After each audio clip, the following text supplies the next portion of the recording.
Hello and welcome back to another episode of All Access with the Profs. I'm your host, Jordan Weisinger. We have an action-packed episode for you all today. Let's start things off with a first look at what's to come in today's episode. We start things off with coverage of the last week in Rowan sports. A little bit of Michaud magic, then to the debate stage with Logan Stewart and the gang, doctor's orders of another docs analysis, Gerasimos Gervasiliou's interactive segment, and your weekly sports update from Owen Caldwell. To the track we go, and the Profs are headed to Collegeville, Pennsylvania, where they will attend the Ursinus Track and Field Invitational.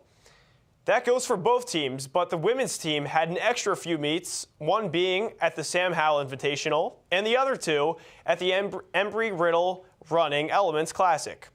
Aiden Ray has the update on all these events from the track. Thanks, Jordan. The Rowan outdoor track and field teams both competed in multiple different events over the weekend. The men's only competed in the Ursinus Track and Field Festival up in Collegeville, PA, but the women's team did as well.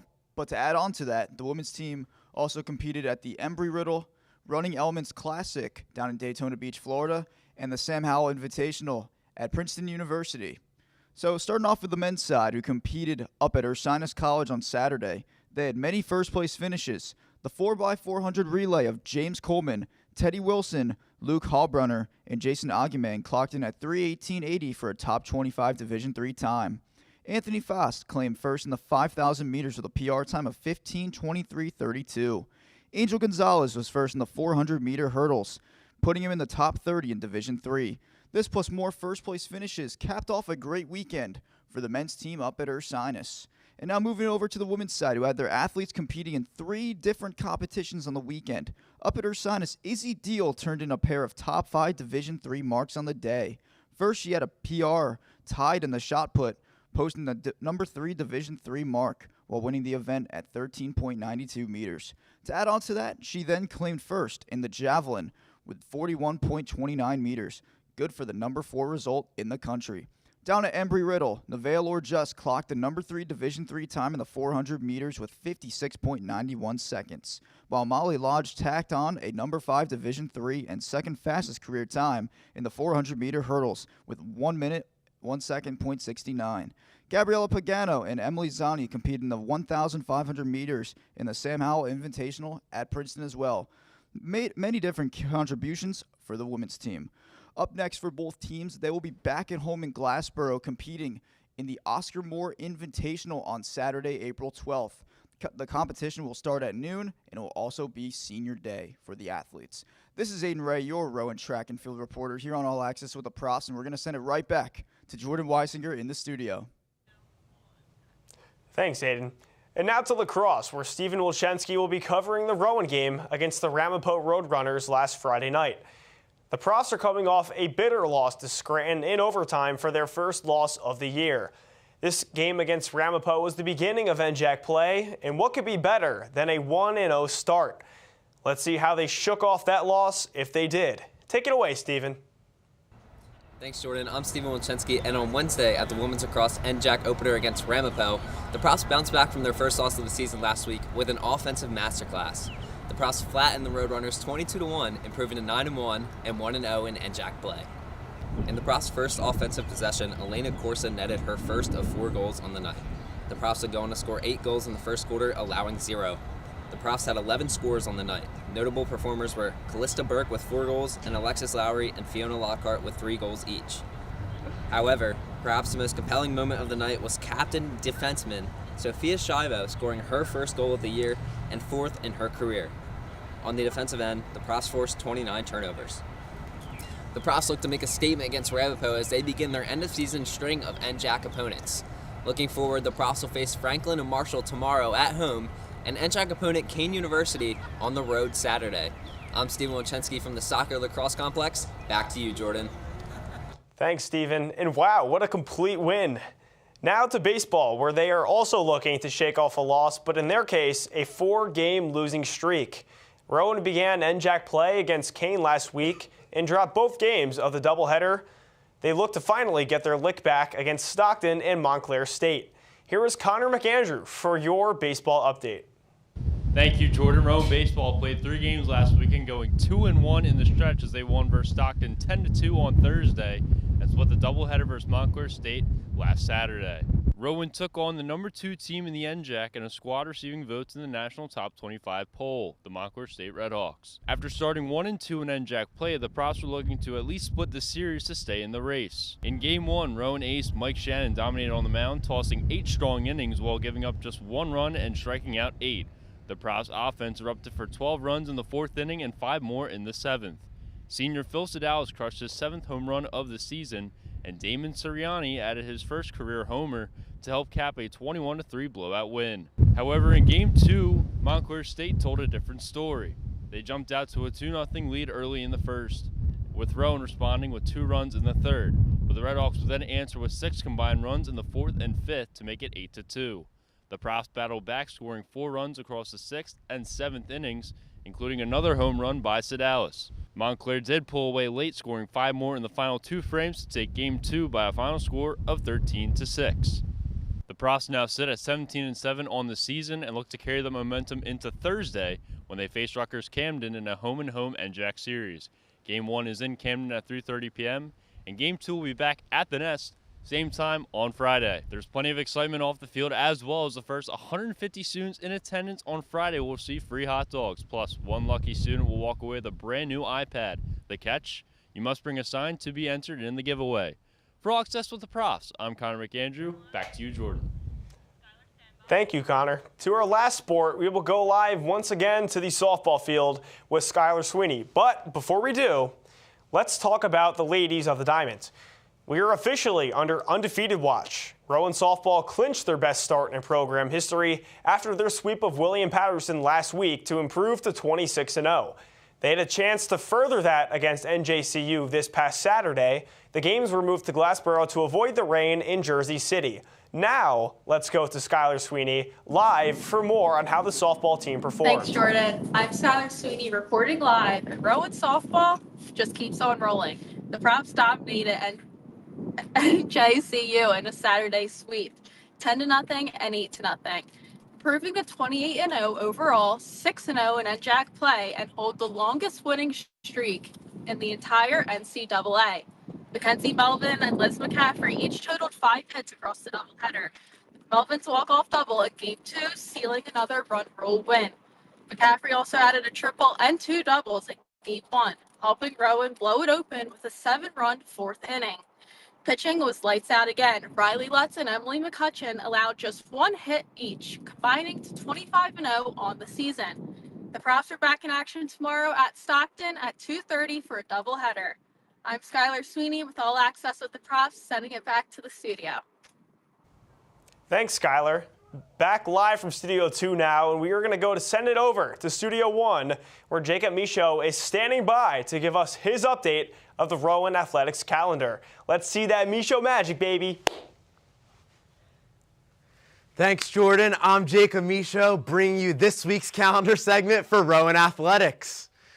It's crazy to think that we are already in week 2 of April. Well, without further ado, let's dive right in.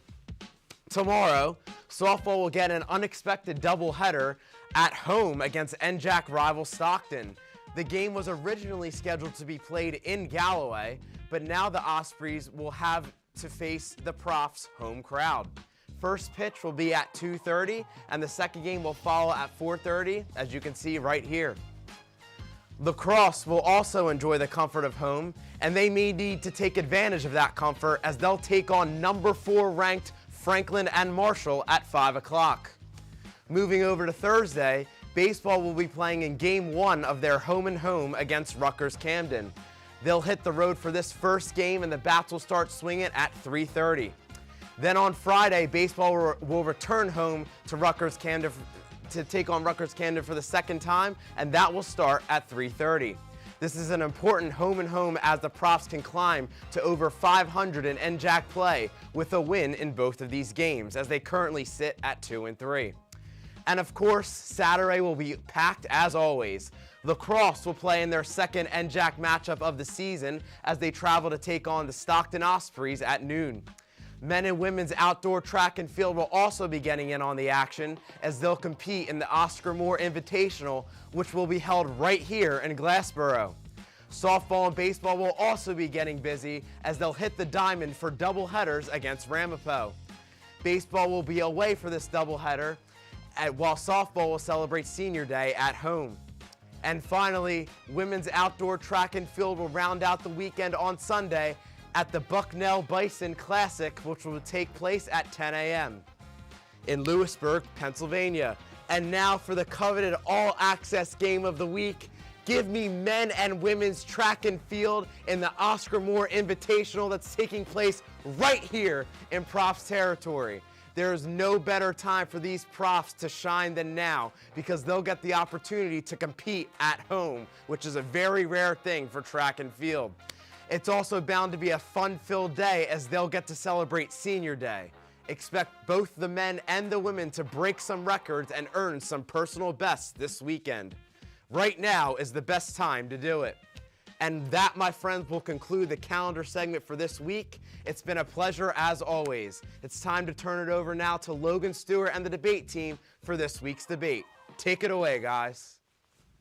Welcome into the debate segment. My name is Logan Stewart alongside Jake Clark, Shane Alexa, Leo West, and Micaiah Tinklenberg. And guys, the number 16 ranked baseball team has been struggling lately a bit, recently losing 5 out of their last 7 games. With Rowan now having a record of 2-3 in the NJAC play, they are ranked 7th in the conference. So guys, is baseball still a contender in the NJAC? Well, frankly, you kind of just laid out our argument for us. I don't think baseball is a contender in the NJAC. I mean, you kind of ripped off my opening line. I was going to say 2-3 in the NJAC, which is 7th, and then the 2-5 in their last 7. They just, frankly, haven't been good enough. And I don't think that this team really has or is showing what it takes to move to that upper echelon of NJAC play with Montclair State and Kane University. I'm surprisingly going to have to agree with you this week, Leo, because I also don't think that the baseball team is a legitimate title contender for the NJAC. I mean, as Logan pointed out, they're 7th in the conference. If the season ends today, they're not making the NJAC tournament, period. So, I mean, there's still a lot of baseball left to be played, but they've been struggling recently, and they still have a little bit of NJAC play left in their schedule, but tough losses against Kane and then one against Montclair State, who right now are the top 2 seeds in the NJAC. You're going to have to go through them again. You haven't shown you can beat them. They're 1-4 in those, 1-3 in those games, excuse me. So, like you said, Leo, there's a lot of baseball left to play, and I think you guys are jumping the gun here a little bit. You got to give them time to figure out their game moving forward, and I do think they have the talent. They just need to figure it out. They have 9 starters returning from last season, including 3 of the top 4 hitters last season. I do think they have the strength behind them in order to make it to the NJAC, as they have a 7th consecutive appearance in the NCAA Regionals tournament. They just need to get their feet under them. And there's still time. There's plenty of time for them in order for them to do that. Oh yeah, there's absolutely plenty of time. And Jake and Leah, did you guys watch the game this weekend? They put up 21 in Game 1 against Montclair State. Did you watch Game 2? Yeah, they lost in Game 2. But what I look at this team is their pitching is elite, and pitching wins championships. Well, I mean, you want to talk about Game 1 against Montclair State where they put up 21 runs? They hit the ball very well, but they also had 15 free passes, 10 hit batters. I've never seen I've never seen that amount of hit batters in a single game. And Montclair State hit 10 Rowan players and then walked 5 of them. They had 15 free passes. In the game against Stockton in that 5th inning, they walked in 4 runs. Those are their last 2 wins in the last 7. They're getting a lot of help from their opponents, and they're not really showing that they can do it right now. They're getting a lot of help, and granted, they're hitting the ball a little bit, but the opponents are helping them with giving them free passes. Yeah, I want to circle back to your point about pitching, Shane, because there are 8 pitchers on this team with an ERA higher than 5. And granted, the starters have been starting really well. 3 out of the 4 starters have below a 5 ERA. Yeah. But when those starters come out the game, the team capitulates. They have no answer for what happens after the starters get out. And the offenses from these other teams are just jumping all over them. And like we said, the top teams in the NJAC, they're just giving it to them right now. They're giving them the business. Yeah. I'm honestly really surprised to hear you make this sort of argument, Leo, considering 2 weeks ago you made a pretty strong argument for Mike Dixon. You should know better than anybody what type of coach he is and how he has the talent to build that winning mentality. What do you think has changed in the past 2 weeks that you think he's willing to let this team roll over and die and not make it to the NJAC? 2-5. What has changed your mind? 2-5 in the last 7 Simple, kind of does it not for much. me, man. Okay, they had a 4-game losing streak, but what do good teams do? They come back and they win. And they won. They lost 4 straight games, and they came back and won. Yeah, they lost game 2, but they came back and won. That's resiliency there from the squad. Also, I want to circle back to your point, too, about 9 starters returning. I mean, we can talk about last season because they went 10-8 in the NJAC. And if that's what we're shooting for, we're not shooting high enough if we're Rowan. Because we need to be at the level where we were before that, winning 33 games in 22 and 33 games in 23, because that's the level that Rowan should be playing at. And then we can go all the way back to 2021 where they advanced to the College World Series. That's the level that I know Mike Dixon can get these guys to, but currently looking at it right now, it's just not looking good. I think I just don't think they're a contender right now. And the talent is there, but Exactly. there's just not enough of it to compete with some of these other teams. And I really hope for the Profs that somebody steps up and they're able to beat it right now. But they got 2 pitchers with a sub-3 ERA out of the 17 on the roster, and there's only 7 pitchers with 10-plus innings pitched on the year. So we're not even tapping into some guys that are down on the bench, a couple freshmen, right? They're not even getting enough time to really make an impact on this season. We keep going to the same guys, and right now, something's got to change because they're on a bit of a losing skid, as we mentioned, losing 5 of the last 7 and getting some help in the 2 games they won. So I just think that the talent might be there. We haven't really tapped into it yet.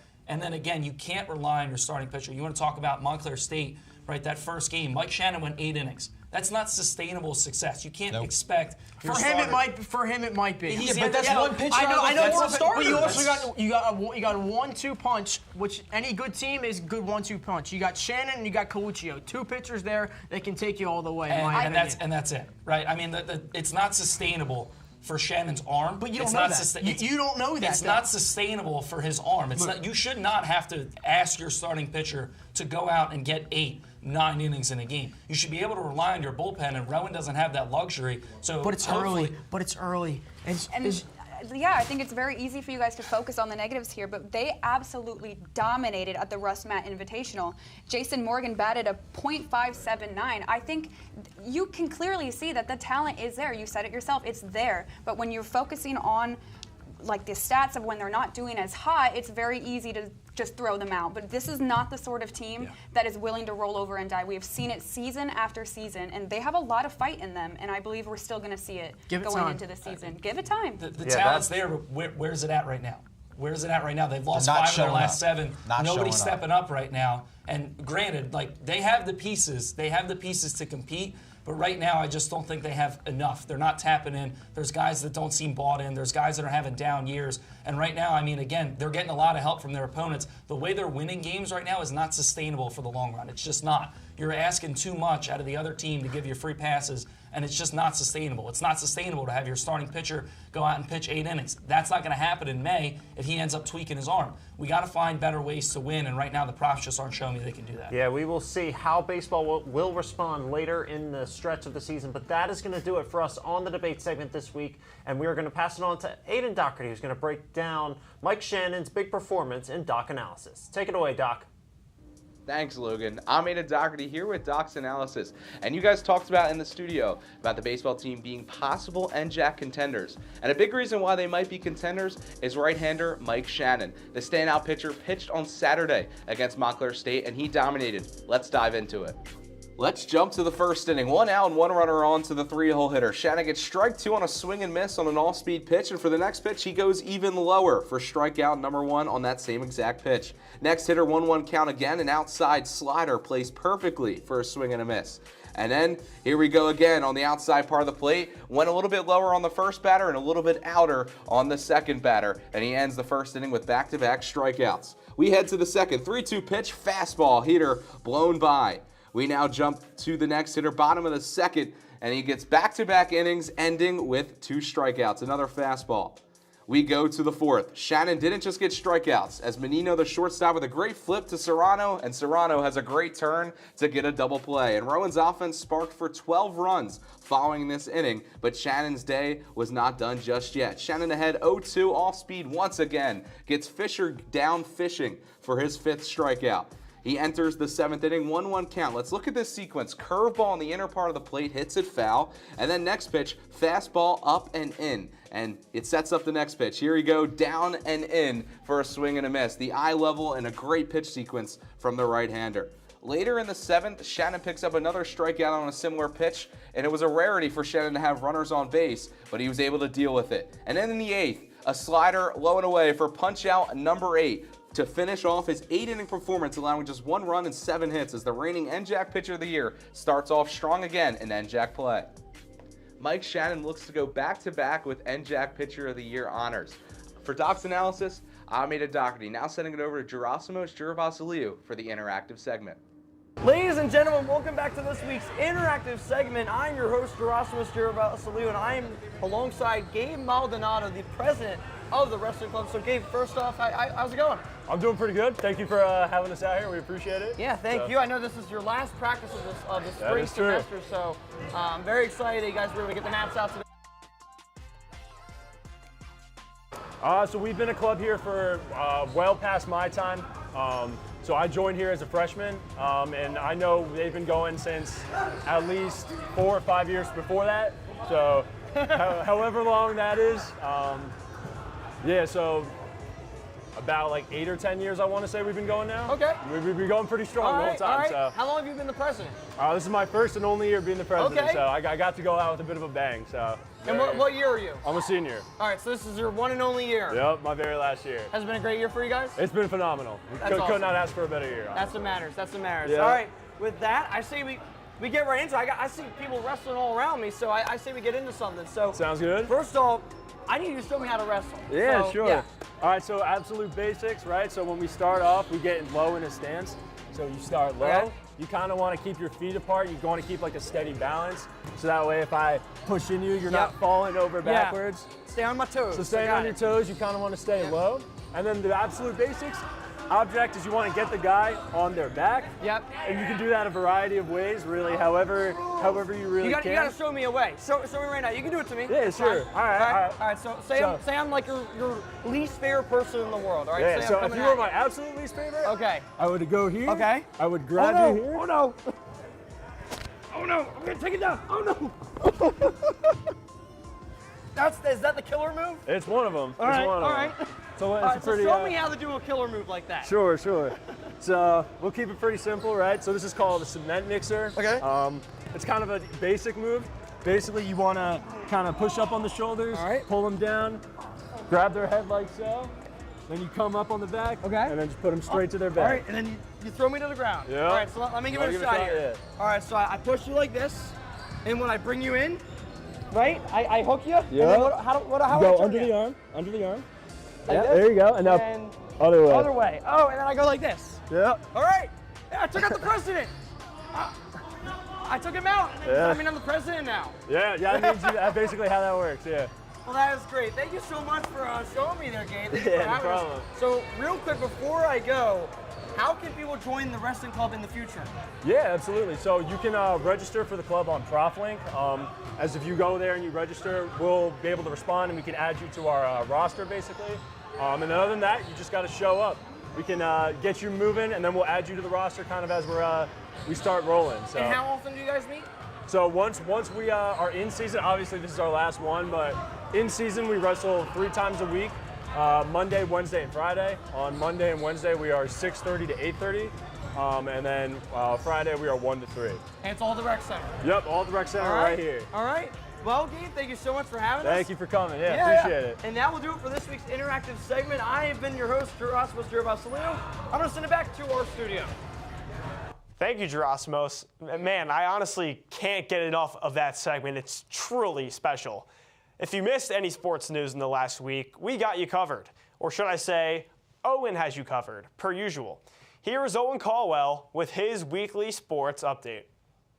How's it going, everyone? I'm Owen Caldwell, back with you for another segment of the All Access with the Profs weekly sports update. Last week, I said that we would know who won the men's and women's NCAA tournaments by this week's episode, but we're going to have to wait one more week before the big reveal because we have other things to get to in the sports world that took place this past week. First, let's give it up for Alexander Ovechkin. This past Sunday against the New York Islanders, Ovechkin broke Wayne Gretzky's NHL goal record, lighting the lamp for the 895th time in his career, as it says right here. Ovechkin is now the all-time leading goal scorer in the history of the National Hockey League. He's been doing it every season since 2005-2006. In his career, the lowest number of goals that he's had in a season was 24 in 2020-2021, a season that was delayed because of the pandemic. Simply put, Ovechkin is one of the all-time greats, and he now stands alone as the #1 goal scorer in the NHL, beating even the Great One himself. Congratulations to Ovechkin on a remarkable accomplishment. Now, let's shift things over to the NBA. Giannis Antetokounmpo, he's been playing out of his mind recently for the Milwaukee Bucks. This past Thursday against the Philadelphia 76ers on the road, he put up 35 points, 17 rebounds, and 20 assists, as it says right here in the Bucks' 126-113 victory. With this performance, he became the first player in NBA history to put up these exact stats in a game, according to Bucks social media. And 2 nights later on Saturday, he put up another triple-double, scoring 36 points, while also contributing 15 rebounds and 10 assists against the Miami Heat, also on the road. And according to StatMamba, Giannis is the first player to have 70-plus points, 30-plus rebounds, and 30-plus assists in a 2-game span since Wilt Chamberlain, all the way back in 1968. Although the regular seasons of hockey and basketball are coming to an end in the next few weeks, it is clear that both Ovechkin and Antetokounmpo do not want things to end anytime soon. However, both teams will be playing in the postseasons for their respective sports, so stay tuned to see what more magic they can create. That'll do it for another segment of the All Access with the Profs weekly sports update. Once again, I am Owen Caldwell. Jordan, back to you. Thank you, Owen. And I've got to say, what an incredible accomplishment it was for Ovechkin to pass Gretzky. If you have time, check out the call of goals 894 and 895 from Joe Beninati, who is the Capitals play-by-play announcer for Monumental Sports Network. He had 2 excellent calls, and he's been there since Ovechkin's rookie season in 2005. But in the meantime, I'm Jordan Weisinger signing off. Thank you all for tuning in to another episode of All Access with the Profs. Join us next week at the same time and same place. And as Billy Joel once said, life is a series of hellos and goodbyes. I'm afraid it's time for goodbye again.